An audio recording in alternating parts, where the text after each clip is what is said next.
Nagpirma sa isa ka Memorandum of Agreement si President Ferdinand Marcos Jr.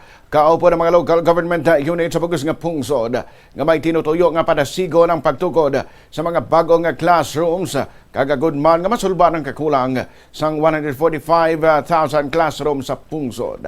Lakip sa mga opisyal nga nagkanto sa seremonya mo sa Iloilo Provincial Governor Arthur Defensor Jr. Sa interview Bombo Radio kay Defensor, iyagin pahayag nga base sa data sang Department of Education, 1,655 pa ka mga classrooms ang kulang sa probinsya sang Iloilo, samtang kapin sa 70,000 naman ang nagakinahanglan sang repair. Siro pa kay Defensor, naggamit man siya sang 600 million pesos nagikan sa Special Education Fund sang probinsya para sa pagpatukod kag pagpakayo sa mga hulot klasihan. Nabalawang halin 2022, tubtob 2025, naka-invest ng probinsya sang 355 million pesos para sa pagtukod kag rehabilitasyon sang 29 ka mga typhoon resilient classrooms kag iban pa nga pasilidad.